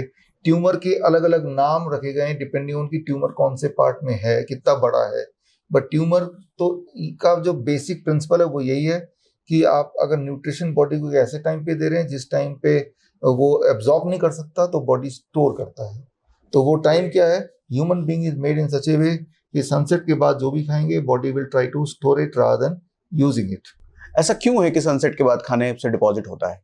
ये बॉडी का सर्केडियन क्लॉक है। फॉर एग्जांपल, आपके सवाल का जवाब, मान लो एक आप आधी रात को किचन में जाते हैं पानी पीने के लिए, अचानक उठ के, तो आप अक्सर आवाज सुनेंगे चूहे की कुतरने की आवाज, जो कि दिन में नहीं सुनेंगे, क्योंकि चूहे को गॉड ने इस तरह बनाया है, नेचर ने इस तरह बनाया है कि वो चूहे को रात को ही खाना है। इसे कहते हैं नॉक्टर्नल एनिमल, कि आधी रात को ही उसको खाना है, और चूहा इसको पालन करता है, दिन में नहीं खाता है, वो दिन में सोता है, वो रात को ही खाता है। तो सिमिलरली ह्यूमन, हर एनिमल को एक टाइम निर्धारित है कब से कब तक के बीच में फूड बॉडी एसिमुलेट करेगी। इंसान के लिए जो टाइम निर्धारित है that is till the sunset. That is, इस साइंस को अगर आपको समझना है और डिटेल में, जिनको is called the circadian clock of the body. हमारा जो सर्केडियन क्लॉक मतलब हमारा टाइम टेबल इस तरह से बना है, दिनचर्या जिसे आयुर्वेद में बोलते हैं। और सर्केडियन क्लॉक को दो साल पहले नोबेल प्राइज मिला इस साइंस को, राइट। तो सर्केडियन क्लॉक बॉडी का अगर हम डिस्टर्ब नहीं करना चाहते हैं, डोंट ईट आफ्टर सनसेट। लेकिन आज देखेंगे 9 बजे, 10 बजे, 11 बजे, 12 बजे लोग डिनर करते हैं। जब ये लगातार करेंगे 2 बजे, 3 बजे, हाँ, तो उतने तेजी से जिन लोगों ने ऐसा किया उनको पता है कि they are already sick people, वो फिजिकली शारीरिक रूप से बीमार हो चुके हैं ऑलरेडी। अगर करते हुए 3-4 महीने हो गए, इससे ज्यादा हो गए, तो कभी कभार तो कुछ भी चलता है, राइट। तो हमारे बॉडी का एक सर्केडियन रिदम है। जिस तरह से हमारे 2 हाथ हैं, कोई पूछेगा 3 हाथ क्यों नहीं है, there is no answer, that is how we are made. Similarly हमारा सर्केडियन क्लॉक इस तरह से बना है दैट जब तक लाइट है बाहर तब तक ही आप खाएंगे, तो it will go in the body, otherwise it will get deposited, right, and that is a disease. मैं एक बात बोलना चाहूंगा बीच में, आपसे ही पूछता हूँ कि चिड़िया, तोते, कबूतर, पक्षी है, वो किस टाइम आपको दाना चुगते मिलते हैं? ये लोग तो रात में सोते हैं, दिन में मिलते हैं, सुबह ही मिलते हैं ना। हाँ हाँ। आप रात को कभी भी नोटिस करना, कोई कबूतर, कोई चिड़िया, कोई तोता रात, दिन में सुबह दाना ढूंढने के लिए निकलते हैं और जाके खुद भी खाते हैं, बच्चों को भी खिलाते हैं अपने। वो सूरज डूबने के बाद नहीं खाते, और चिड़िया तोते दिखते भी नहीं, कबूतर दिखते भी नहीं रात को। रात को अलग तरह के पक्षी होते हैं जो रात को जागने वाले होते हैं, ठीक है। तो अब उनको दिन में ही क्यों खाना है, जबकि उनको उड़ना भी है, हमें तो चलना भी नहीं, और फिर भी हम दिन में 6-6, 8-8 बार खाते हैं। जो व्यक्ति जितनी बार ज्यादा खाएगा वो उतना ज्यादा डॉक्टरों को बिल देगा। जैसे हमारे आयुर्वेद में कहावत है, who eats once is yogi, who eats twice is bhogi, who eats thrice is rogi, and you eat and we eat more than 8 times in a day, 7 times a day, 9 times a day. तो हमारी तो पैर कब्र में होने चाहिए, और डॉक्टरों को बिल ही तो बन रहे हैं, और कर क्या रहे हो। तो कुछ मतलब जो 1 बार खाए वो योगी, जो 2 बार खाए वो भोगी, जो 3 बार खाए वो रोगी। और आप सुबह, दोपहर, शाम 3 तो मेन मील है, 2 मिड मील है, एक प्री ब्रेकफास्ट है आपका, एक आफ्टर डिनर है, तो आपके तो 6-7 मील है। तो सोचो जरा बॉडी पे क्या क्या बीत रही है। आप शादी में जाते हो 8 बजे, सूप, 8:15 भल्ले, 8:30 पापड़ी, 8:45 चाउमीन, फिर मंचूरियन, फिर मलाई कोफ्ता, फिर कोई शाही पनीर, फिर रोटी, फिर कोई कॉफी, फिर दूध का गिलास, फिर कोई चाय, फिर आइसक्रीम, फिर तिल्ले वाली कुल्फी, फिर पान, और फिर कॉफी। 8 बजे खाया, 12 बज गए, आपको खा ही रहे हो। तो कैसे आपकी गाड़ी, बॉडी का लीवर, आंतों का क्या बनेगा उस दिन रात को? अब मैं एक सवाल पूछ रहा हूं इसी बात के ऊपर। मान लेते हैं आप 8 बजे गए, 12 बजे तक आपने खूब खाया, सुबह उठ के आपको लग गए लूज मोशन, आप चले गए 100 करोड़ बड़े डॉक्टर के पास, क्या बोलते हैं आपको? डायरिया हो गया, लूज मोशन हो गया, इन्फेक्शन हो गया, फूड पॉइजनिंग हो गई। और उसी टाइम चले जाओ किसी आयुर्वेदिक डॉक्टर के पास या होम्योपैथिक डॉक्टर के पास, वो क्या बोलता है? बॉडी सयानी है, जो रात को खाया बॉडी निकाल रही है, इसको करने दो जो कर रही है। अब आप बताओ असूल से डॉक्टर कौन से के पास जाना चाहिए? जो फूड पॉइजनिंग बोल रहा है, इन्फेक्शन बोल रहा है, डायरिया बोल रहा है, या बॉडी सयानी है वो बोल रहा है? सयानी जो बोल रहा है। लेकिन लोग जा किसके पास रहे हैं? पहले वाले के पास। और बाद में वहां से जब लास्ट स्टेज बन रही है तो इधर वालों के पास आ रहे हैं, जबकि पहले इधर आना चाहिए। जबकि उल्टा है इस देश में कि पहले आप 100 करोड़ बड़े डॉक्टरों के चले जाते हो। मैं एक वीडियो आपको देता हूं, आप यहां लगा देना। ये पेशेंट हमारा अमेरिका का पेशेंट है। ये 2.5 साल पहले इसको कैंसर हुआ था। इसकी कीमो, रेडियो, सर्जरी सब हुई अमेरिका में। डॉक्टर ने बोला ठीक हो गया, ये घर चला गया अपने। डॉक्टर ने छुट्टी दे दी। 3 महीने बाद जब दोबारा टेस्ट हुए तो डॉक्टर ने बोला ये स्टेज 4 टर्मिनल, यानी कि पूरी बॉडी में कैंसर फैल गया है। तो उसने बोला मेरे पास कितना टाइम बचा है? बोलता है 2 से 3 महीने। बोलते हैं तो मैं क्या करूं? कहता कीमो रेडी हो। कहता वो करा लूंगा तो कितना टाइम बचा है? कहता 2 से 3 महीने। तो डॉक्टर ने, तो उस पेशेंट ने बोला कि मैं आप ही को छोड़ देता हूँ। और डॉक्टर, उसने इंडिया में गूगल पे सर्च किया तो उसको इंडिया में हमारी वेबसाइट मिल गई, हमारे कोई 1-2 पेशेंट के रिव्यूज मिल गए, उसने हमें कांटेक्ट किया। मैंने उसको यहाँ से, हमने डाइट चार्ट भिजवाया, उसको यहाँ से काली हल्दी भिजवाई, कुछ और जड़ी बूटियां भिजवाई। आज 2.5 साल हो गए हैं। डॉक्टर ने बोला था 2-3 महीने जिंदा रहेगा, डॉक्टर मर चुका है, पेशेंट जिंदा है। वो डॉक्टर नहीं है अभी, वो डॉक्टर हार्ट अटैक से मर गया था 7 महीने बाद ही। वो पेशेंट की वीडियो पड़ी है मेरे पास, एक वीडियो में दे रहा हूँ, आप लगा देना यहाँ पे। और वो पेशेंट आज अमेरिका में डाइट कंसल्टेंट है, $300 से $800 फीस लेता है कैंसर की डाइट देने की। मतलब इट्स बिजनेस नाउ, ना ही इज फुल्ली स्मार्ट।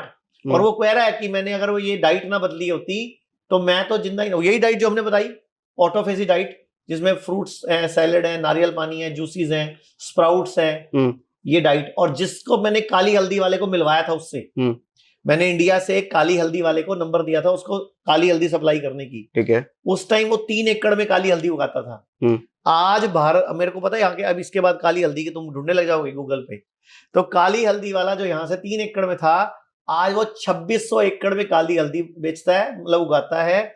और अभी उसने हफ्ता पहले, 10 एक दिन पहले डिफेंडर खरीदी, 6 महीने पहले ऑडी खरीदी। अरे वाह, मतलब अमेरिकन वो बंदे ने वहां काली हल्दी पॉपुलर कर दी इंडिया की। और काली हल्दी, पीली हल्दी दोनों अच्छी होती है भाई। कहीं ये सोचो पीली वाली कम फायदेमंद है। पीली वाली की भी गांठ अगर सुबह खाली पेट चबाओगे तो कैंसर नहीं होगा। मैंने सुना है आयुर्वेद के नाम पे अमेरिका में कुछ भी बिकता है। हाँ, तो वो मैंने बताया, उसे ऑडी ले ली, अभी डिफेंडर ले ली। मतलब वो डाई हार्ट फैन है आयुर्वेद के, और हमारे को चाहिए नहीं। आयुर्वेद की वैल्यू भारत में उतनी नहीं है जितनी बाहर है। अमेरिका अपने TCM, ट्रेडिशनल चाइनीज मेडिसिन को पूरी वैल्यू देते हैं। अमेरिका में अगर किसी को MBBS करनी हो तो उसको पहले 2 साल वहां की ट्रेडिशनल चाइनीज पत्ती पढ़नी पड़ती है। यानी कि वहां पे एक इंटीग्रेशन है आयुर्वेद और एलोपैथी की। लेकिन यहाँ पे आयुर्वेद वाले एलोपैथी वालों को नहीं समझते, एलोपैथी वाले आयुर्वेद वालों को कुछ नहीं समझते। तो ये इस देश को इंटीग्रेट होना पड़ेगा, और हम ही लोगों ने पहला इंटीग्रेशन शुरू किया भारत में। हमारे हॉस्पिटल का नाम है HIMSS, hospital and institute of integrated medical sciences. मतलब आयुर्वेद भी, होम्योपैथी भी, नेचुरोपैथी भी, एलोपैथी भी। हम एलोपैथी का कोई ट्रीटमेंट नहीं यूज करते, डायग्नोसिस यूज करते हैं।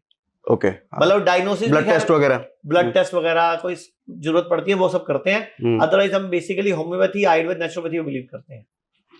ये जो आपने कहा कि 3 बार खाने, 2 बार खाने वाला, बहुत सारे ये भी डाइट वाले हैं जो हर 2 घंटे में खाने की सलाह देते हैं, थोड़ा खाओ, हर 2 घंटे में खाओ। शुगर पेशेंट को बहुत डरा दिया गया ये कह के कि अगर आप 2 घंटे में कुछ नहीं खाओगे शुगर लो हो जाएगी। हाँ, तो ये डर है ना, है नहीं। अब हमारे हॉस्पिटल में हम दिन में 5 बार खिलाते हैं हम भी यहाँ पे, और शुगर किसी की लो नहीं होती। आप दिखाना इंटरव्यू 1-2 पेशेंट के। लेकिन प्रॉब्लम क्या, उनके ब्रेन में इसको बोलते हैं नोसिबो इफेक्ट। उनको ब्रेन में बोल देते हैं कि तुम मर जाओगे, तुम्हें ब्रेन स्ट्रोक पड़ जाएगा, तुम्हें अटैक पड़ जाएगा अगर तुम्हें शुगर नहीं, तुम फेंट हो जाओगे, तुम्हारा कहीं एक्सीडेंट हो सकता है, तुम गिर के चोट लग के गिर मर सकते हो। तो वो 2-2 घंटे बेचारे कोई टॉफी गोलियां लेके जूसता है। अरे भाई, अगर रखना भी है तो 2 घंटे बाद केला खा लो ना, सेब खा लो ना, बब्बू गोशा खा लो, आम खा लो, कुछ और खा लो। हमारे हॉस्पिटल में जब आम का सीजन होता है और शुगर पेशेंट आता है, हम उसको पहले दिन आधा किलो से 1 किलो आम ही खिलाते हैं पहले, कि पहले ये खा। और जब वो शुगर चेक करता है, उसकी ठीक आती है, उसका डर निकलता है। लोग पूछते हैं, अच्छा केला भी खा सकता हूँ, अच्छा चीकू भी खा सकता हूँ, अच्छा अंगूर भी खा सकता हूँ। उनको डर बिठा दिया गया है। तो मतलब फल खाने से कोई शुगर बढ़ता ही नहीं है? सर, फल तो हमारी बॉडी के लिए अच्छे है ना, वो तो फ्रक्टोज है, वो चीनी वाली शुगर। अच्छा, मैं फल खाने को बोल रहा हूँ, मैं मैंगो शेक पीना अलाउड नहीं कर रहा हूँ। आपको मैंगो शेक नहीं पीना, इसका भी लॉजिक आपको कोई डब्बे वाला जूस मत पीना। मैंने एक डिब्बे वाले जूस पे थोड़े दिन पहले भारती के साथ एक पॉडकास्ट बनाया था। मैंने उसमें जूस के डिब्बे का नाम नहीं लिया था कि जो डिब्बा आता है फलों के जूस का बाजार में, वो फलों का जूस नहीं है, वो केमिकल है। और मैंने, आप खुद देखो ना, मार्केट में मान लो अनार का जूस मिल रहा है डब्बे में, अनार कितने रुपए किलो आता है? जब आता है तो पता नहीं, लगभग 150 रुपए किलो अनार आता है, 1 किलो अनार लगभग आता होगा। और उसका जूस निकाल लो तो मुश्किल से 100-150 ग्राम निकलता है। तो 1 लीटर जूस के लिए आपको 5 किलो अनार चाहिए, तो 750 का अनार हो गया। ओके, फिर कोई 20 रुपए खर्चा भी आया होगा जूस निकालने का, छिलक हटाने का। इतना मोटा छिलक होता है, अंदर उसके वो कहीं उसके अनार चिपका होता है, जिस झिल्ली से वो निकालते हैं। तो लगभग 20 रुपए खर्चा आ गया अनार जूस निकालने का। ₹10 का डिब्बा भी है, जिसने बेचा ₹15 उसको भी चाहिए होंगे, जिसने बनाया ₹10 उसको भी चाहिए होंगे, किसी बिपाशा बसु ने या किसी कैटरीना कैफ ने वो अनार का डब्बा पकड़ा, उसने भी कोई ₹20 लिए होंगे, तो ₹850 की कॉस्ट आ रही है। आपको बाजार में ₹100 का अनार का जूस कैसे मिल रहा है? किसी सच्ची कंपनी का अपने आप इंग्लिश मतलब निकाल लेना, एक्चुअल में वो उसका ब्रांड नेम है, मतलब जो रियल है वो रियल नहीं है। ना ना ना ना सच्ची कंपनी बोलो आप। ओके, इतना मोटा नोटिस भेजा उन्होंने मुझे, इतना मोटा। अच्छा, लेकिन उससे मुझे क्या फर्क पड़ता है, मैंने तो झूठ थोड़ी बोला है। हाँ। आप लेबोरेटरी में जाके टेस्ट करा लो, आप उसमें रियलिटी दिखा दो। तो मेरे वकील ने जवाब दे दिया वैसे। लेकिन गलत बात है कि आप लोगों को झूठ मत बोलो, उल्लू मत बनाओ। आपने लोगो पास करा लिया ऊपर, नीचे मिक्स फ्रूट जूस लिखा हुआ है, पोमेग्रेनेट जूस लिखा हुआ है, पाइनएप्पल जूस लिखा हुआ है, लीची जूस लिखा हुआ है। अरे बना के तो दिखाओ। बनता ही नहीं सर, वो कोल्ड ड्रिंक से भी ज्यादा खतरनाक है। प्योर शुगर है वो सर, वो शुगर और केमिकल एसेंस है उसके अंदर, जिससे वो फ्लेवर डेवलप किया गया। आप बताओ, अनार का फ्लेवर डालने के लिए हम जहाज में जाते हैं तो एक शिप टाइप की शेप का वो जूस मिलता है। हाँ हाँ, आप मुझे बताओ, आप जब भी नेचुरल जूस पीते हो हमेशा टेस्ट अलग होता है। बिल्कुल होता है। लेकिन उस जूस का हमेशा टेस्ट सेम कैसे होता है? हाँ, अच्छा, आप घर में सॉस लाते हो, टमाटो सॉस, हाँ, हमेशा उसका टेस्ट सेम कैसे है? टमाटर तो हर सीजन में टेस्ट चेंज करते हैं। हाँ बिल्कुल। तो वो टमाटर का जूस, टमाटर का केचप नहीं है ना वो, ये बड़ी लॉजिकल बात टमाटर है ही नहीं। काजू के बिस्कुट में काजू नहीं है, बादाम के बिस्कुट में बादाम नहीं है, आलमंड ऑयल में आलमंड नहीं है। हम ऑरेंज का जूस घर में अगर बनाते हैं तो हर बार सेम नहीं होता है, कभी खट्टा कड़वा, कभी मीठा, कभी ना तो सेम होता है, और बना के थोड़ी देर रख लेंगे तो हाँ। वो आप फिर पी नहीं पाएंगे, वो कड़वा हो जाता हाँ है। कड़वा हो जाएगा वो। हाँ, तो जबकि वो तो काफी समय तक रखा ही हुआ है, महीनों तक, और वैसे का वैसे ही टेस्ट है। हाँ। सो इतने के बाद ही पीपल शुड अंडरस्टैंड कि भाई उसमें दाल में कुछ काला नहीं, वो पूरा दाल ही काली है, समझना चाहिए। हाँ, मतलब आटे में नमक नहीं है, वो नमक का सारा नमक ही नमक है, आटा ही नहीं। आचार्य जी ये बताइए, किसी का बीपी बढ़ गया तो घर में कैसे घटाएं, घर में रह के? अगर किसी का बीपी हाई हो गया और वो दवाई नहीं खाना चाहता, तो डेली 5 मिनट की एक्सरसाइज है, थोड़े दिन करनी है, और खाने में कुछ परहेज करना बता देता हूं मैं। सफेद नमक छोड़ना है, और ब्रेड की बनी कोई चीज मतलब नहीं खानी, ब्रेड, पिज्जा, बर्गर, ये सब नहीं खाना। नमक कम खाना है, सफेद नमक कम खाना है, सेंधा नमक भी खा सकते हैं, काला नमक खा सकते हैं। और करना क्या है, राइट नोस्टल को बंद कर लेना है, राइट को, और लेफ्ट से सांस लेना है। अब इसको होल्ड करना है, जितनी देर होल्ड कर सको, 10-12 सेकेंड, फिर छोड़ देना है। फिर उसके बाद दोबारा सांस लेना है, होल्ड करके बाहर, और ऐसा 5 मिनट करना है। एक ही नाक को रखना है? राइट को बंद ही रखना है, लेफ्ट अच्छा। से ही लेना है, लेफ्ट से ही छोड़ना है, लेफ्ट से ही लेना है, लेफ्ट से ही छोड़ना है। ठीक है। 5 मिनट में 5 मिनट करने के बाद 15-20 मिनट बीपी चेक करोगे, लगभग 10 to 20% बीपी कंट्रोल मिलेगा, डाउन मिलेगा। ओके। और अगर यही आपने 5 की जगह 7-8 मिनट कर लिया तो इमीडिएटली माइग्रेन भी ठीक हो जाएगा। मतलब किसी को दर्द हुआ एकदम सिर का, तो राइट को बंद कर लें, लेफ्ट से सांस लें, रोकें और लेफ्ट से ही छोड़ें, फिर लेफ्ट से सांस लें, रोकें, बाहर भी रोकना है, अंदर भी रोकना है, कुंभक लगाना है मतलब। तो इसके 7 से 8 मिनट में माइग्रेन ठीक, 5 मिनट में बीपी ठीक। और फिर भी अगर आपको लगता है कि मुझे बीपी की गोली खानी है, तो आयुर्वेद की गोली खा लें। हाँ, मॉडर्न पैथी की ना खाएं, क्योंकि इसके साइड इफेक्ट बहुत है। एकदम पहले से गूगल पे suppress चेक कर करता लें, गूगल पे चेक कर लें, गोली का नाम डाल लें, जो भी खाना चाहते हो, पहले उसके साइड इफेक्ट चेक कर लो। अगर साइड इफेक्ट हैं तो मर्जी आपकी, फिर खाना उसके बावजूद भी। तो नहीं तो हमारी किसी भी क्लिनिक पे चले जाओ, हम एक 7 डेज का फ्री पैकेज देते हैं, 7 दिन फ्री का पैकेज? फ्री पैकेज हर क्लिनिक पे, हर हॉस्पिटल में 7 डेज फ्री पैकेज। वो सीख लो, लीवर डिटॉक्स का तरीका सीख लो, और तो बहुत सारे लोगों का तो उससे ही काफी फायदा हो जाता है। नहीं तो बीपी की गोली आयुर्वेद की ले लेना। हमारे पास एक डॉक्टर बीपी के नाम से गोली आती है हमारी अपनी, डॉक्टर बीपी। क्लिनिकल ट्रायल हो चुका है उस पर, रिसर्च हो चुकी है, और वो गोली सेफ है। मतलब वो तो एक गोली, जैसे लोग सुबह शाम खाते हैं, तो वो तो एक गोली काम कर जाती है। ओके।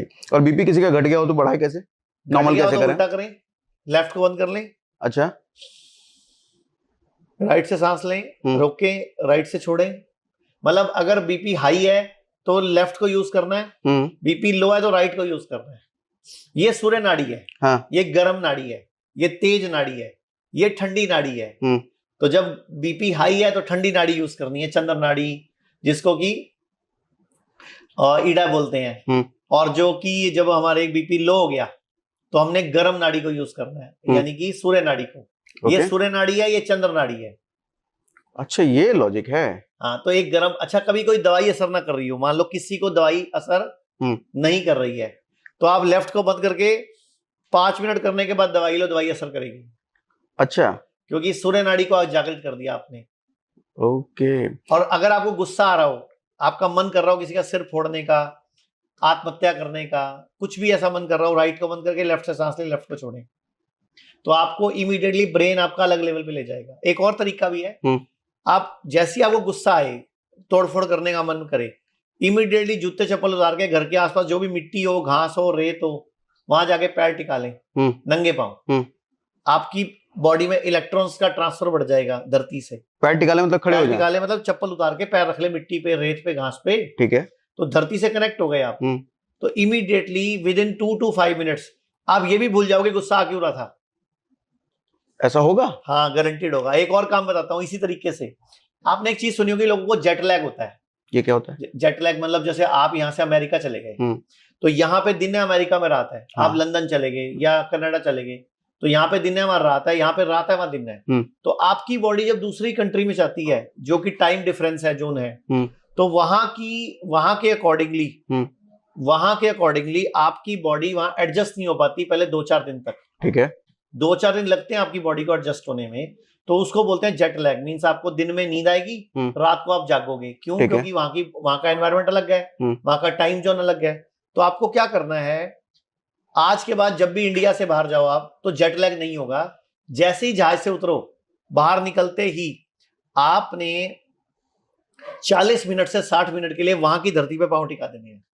अच्छा, तो वहां की धरती पे पांव टिकाओगे तो आपकी बॉडी वहां की धरती से अलाइन हो जाएगी, वहां के एनवायरनमेंट से अलाइन हो जाएगी। तो आपको जेट लैग नहीं होगा। जितने हीरो हीरोइन है, ये मेरी बात ध्यान से सुनो, ये वीडियो हर वीवीआईपी तक पहुंचानी है आपने, हर एक अमीर आदमी तक पहुंचानी है, हर एक फिल्म स्टार तक पहुंचानी है, क्योंकि इनके एक एक दिन की, एक एक मिनट की, घंटे की कीमत है।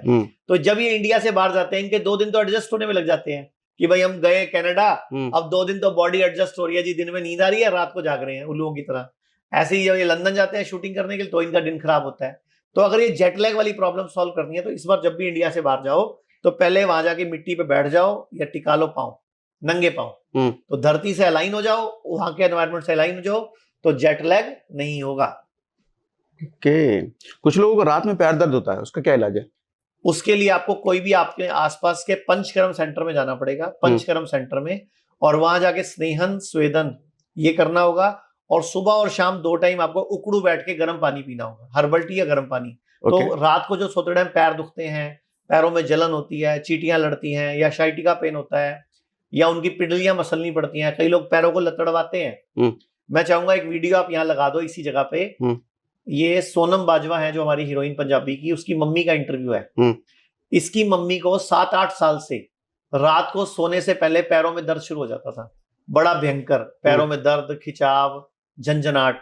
हमारे हॉस्पिटल में वो कल उनका 8वां दिन था, तो 2nd डे में ही उनका पेन ठीक हो गया, जो कि पिछले 7-8 साल से था। प्लस पिछले 5 साल से वो एंटासिड खा रही थी, सुबह सुबह एसिड की गोली खा रही थी, वो गोली उनकी छूट गई, अभी वो 5 दिन से नहीं खा रही। पिछले 4-5 साल से वो नींद की गोली भी खा रही थी, वो भी पिछले 4-5 दिन से नींद की गोली भी नहीं खाई। और ये कोई मेरे रिलेटिव नहीं है, सोनम, मैं पंजाबी हूँ, वो बाजवा है। तो सोनम बाजवा की मम्मी का इंटरव्यू इसलिए दिखा रहा हूँ कि वो एक सेलिब्रिटी की मम्मी है, सोनम ने उनको हमारे पास भेजा है, तो काफी ठीक है वो। ओके, बुखार हो जाए तो घरेलू क्या इलाज है? बुखार, जुकाम, खांसी अगर हो जाए तो आपने दवाई नहीं खानी, जो भी बुखार की गोली है, क्योंकि मैंने पिछले पॉडकास्ट में बताया था, दुनिया की सबसे खराब गोली है, सबसे ज्यादा साइड इफेक्ट वाली कोई दवाई है तो हमारी ये फीवर उतारने की दवाई है, मैं नाम नहीं लेता, ठीक है। तो आज के बाद जब भी बुखार हो जाए, पहला लक्षण आए आपको फील ही हो जाए बुखार चढ़ने लगा है, इमीडिएटली एक बाल्टी लेनी है, गर्म पानी से भरनी है, 40 से 42 डिग्री टेम्परेचर मेंटेन करना है, जितना आप सहन कर सको। उसमें घुटने तक पाँव डुबो के बैठ जाना है, पाँव डुबो के उसमें पानी में बैठ के ना, तो आपका बॉडी में वो टेम्परेचर जब फील होगा आपको, तो जैसे ही वो टेम्परेचर ठंडा होने लगे, पानी ठंडा होने लगे, 2 डिब्बे निकालने हैं, 2 डिब्बे डालने हैं, 40 से 60 मिनट ऐसे ही बैठे रहना है। 40 से 60 मिनट 40 से 60 मिनट बैठना है और गरम गरम पानी सिप सिप करके पीना है। ओके। वैसे सबसे बढ़िया तरीका है, आपके घर के आसपास गिलोय होती है, गिलोय का लगभग 3-4 इंच लंबा टुकड़ा तोड़ के बीच में से काट वाट के उसको उबाल के साथ में पीना है। आप हैरान हो जाओगे, 100 में से 80 लोगों का और 100 में से 80 बार एक ही बार में 1 घंटे में बुखार उतर जाएगा। ओके। अच्छा, जैसे ही आप ये करोगे आपको पसीना आएगा, आपकी बॉडी में ब्लड सर्कुलेशन बढ़ेगा। अगर आप बाल्टी में नहीं करना चाहते हो, घर में बाथटब अगर हो तो इतना कमर तक पानी रख के उसमें बाथटब में बैठ जाओ और साथ में कोई किताब पढ़ लो, कोई मैगजीन पढ़ लो, रेस्ट कर लो और आप हैरान हो जाओगे। उसके बाद आपको आधे घंटे के लिए रेस्ट करने के लिए नींद आएगी आपको। आधा घंटा सोना, उठोगे बुखार गायब हो चुका होगा। Fever is our friend. बुखार हमारा दुश्मन नहीं है, बुखार हमारा मित्र है, हमारे भले के लिए आता है।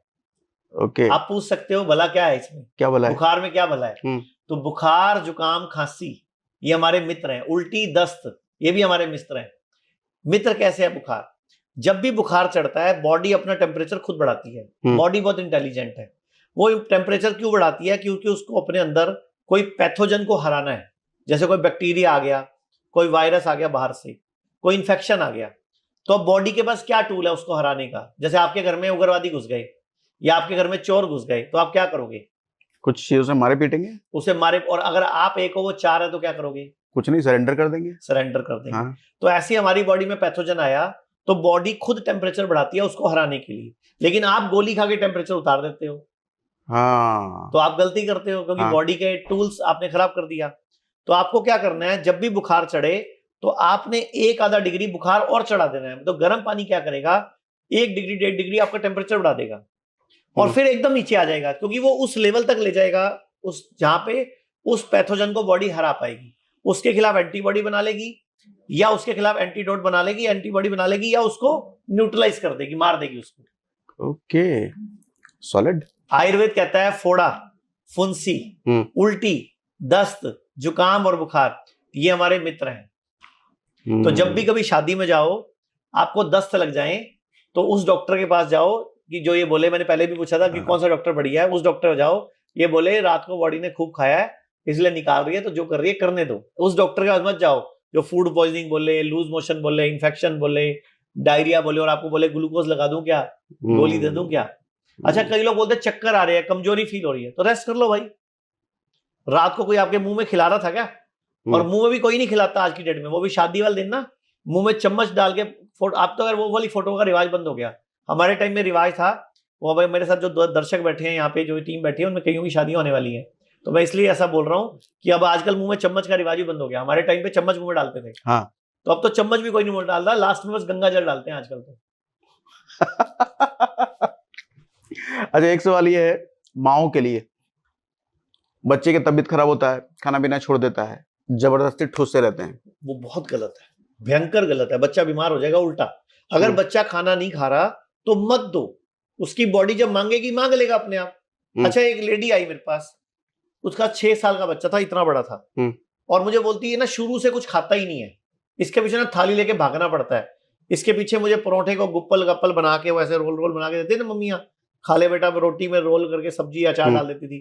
तो कहती इसके पीछे भागना पड़ता है, कुछ खाता नहीं है। तो मैंने बोला ये पैदा हुआ था कितने किलो का था? कहती 2 किलो 700 ग्राम का। मैं अभी कितने किलो का है? कहती 18 किलो का। मैं कहा फिर 2.5 से 18 कैसे हो गया? ये इतना बड़ा कैसे हो गया? इतना सा था। ये सब माओ की प्रॉब्लम है दुनिया में कि हमारा बच्चा कुछ खाता नहीं है। जब भूख लगेगी खा लेगा, लेकिन जो जबरदस्ती ठूसोगे तो उसको डायबिटीज कर लोगे आप, उसको चश्मा लगवा दोगे छोटी उम्र में, उसको हर्निया हो जाएगा। चाहे पूरे दिन अगर ना खाए बच्चा तो सर अगले दिन खा लेगा, तो छोड़ दें। हाँ सर, भूख लगेगी मांग लेगा ना। एक बात बताओ, दुनिया में कौन सा जानवर जंगल में है जिसकी माँ उसके पीछे पीछे घूमती है खाना लेके? कहीं कोई नहीं। फिर सारे बच्चे जानवरों के अपने आप बड़े होते हैं। अच्छा चलो, आपने घर में कभी कोई पेट पाला है आज तक? मैं नहीं पालता। वैसे आपके किसी जानने वाले ने कुत्ता पाला हो, बिल्ली पाली हो? जब हम कुत्ता घर में पालते हैं तो हम 10-12 दिन का पिल्ला घर पे ले आते हैं। 10-12 दिन का होता है, उसकी आंखें भी नहीं खुलती पूरी। पहले 4 दिन तो कुत्तों की आंखें भी नहीं खुलती कई ब्रीड की।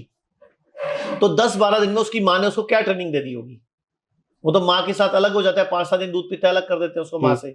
फिर उसको हमारे घर में रहना होता है। और देखो जब भी बीमार पड़ता है वो खाना छोड़ देता है और 2-3 दिन में धूप सेकता है, रेस्ट करता है, घास खाता है, अपने आप ठीक हो जाता है, उल्टी उल्टी करता है, एसिड निकालता है अपना। लेकिन हमारे घरों में क्या होता है, बीमार होने पे हम उल्टा खाना ढूंढते हैं। हमारे पास हमेशा लोग एक ही सवाल करते हैं, सर वजन घटाना है, क्या क्या खाऊं? सवाल ही गलत है।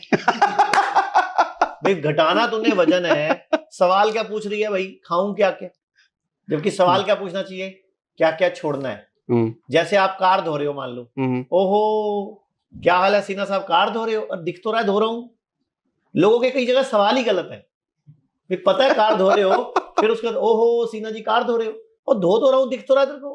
मतलब लोगों को ना आदत है, ओहो आप हॉस्पिटल में हो, अरे भाई मतलब लोग ना जानबूझ के बार बार वो बात बोल के पक्का कर देते हैं। जैसे वो घर आते हैं तो अच्छा आ गए, वो तारक मेहता शो में है, क्या लगता है? अच्छा नहीं, मेरी आत्मा आई है, अभी मैं तो ट्रक के नीचे मर चुका हूँ। मेरी आत्मा घर पे तेरे से मिलने आई है। तो कहने का मतलब ये है कि सवाल सही पूछो। हमें फोन आता है, सर नवरात्रे शुरू हो रहे हैं, व्रत शुरू हो रहे हैं, क्या क्या खा सकते हैं? और नवरात्रों का मतलब ही ये था, अभी आने वाले हैं, व्रतों का मतलब ही ये था कि आप अपनी बॉडी को उपवास रख के, लंघन करके बॉडी को डिटॉक्स कर लो, क्लीन कर लो, ताकि जब अगला मौसम आए उस मौसम से पहले ही आपकी इम्यूनिटी बीमारी से लड़ने के लिए रेडी हो जाए। हमारी बॉडी में एक ही चीज है जो हमेशा बचाएगी हमें, वो है हमारी इम्यूनिटी। उसी की बात नहीं हो रही है। पूरी दुनिया में कैंसर हो गया, कीमो की बात हो रही है, रेडियोथेरेपी की बात हो रही है, ऑपरेशन की बात हो रही है, किडनी फेल हो जाए डायलिसिस की बात हो रही है, ट्रांसप्लांट की बात हो रही है, लीवर फेल हो जाए लीवर ट्रांसप्लांट की बात हो रही है, घुटना खराब हो जाए घुटना बदलने की बात हो रही है। कोई भी ये नहीं कह रहा कि आपकी इम्यूनिटी आपको ठीक कर सकती है। इम्यूनिटी को बढ़ा लो, खाना पीना ठीक कर लो, एक्सरसाइज कर लो, पंचकर्म कर लो, बॉडी को डिटॉक्स कर लो, ये बात ही नहीं कर रहा कोई। आपने खुद हमारे हॉस्पिटल में 7 दिन लगाए हैं, सच बताना कितना हल्का फील करते हो? अंदर से बहुत ज्यादा हल्का फील होता है, मजा आता है, वेरी इजी, मतलब ऐसा लग रहा है कि मैं हल्का हो गया अंदर से। आपने पता क्या किया, अगर आप हर 6 महीने में 7 दिन हमारे जैसे किसी सेंटर को दे दोगे, इस जन्म में कभी बीमार नहीं पड़ोगे। सर मैं प्लान कर रहा हूँ हर महीने 5-6 दिन के लिए आऊं यहाँ पे। नहीं, आप हर 6 महीने में भी 7 दिन दे दोगे तो भी बच जाओगे। हर 3 महीने में भी 7 दिन दोगे तो भी बच जाओगे। कभी इस जन्म में डॉक्टर की शक्ल ही नहीं पड़ेगी। ये सफेद कोट वाले आपके नेड़े नहीं लगेंगे।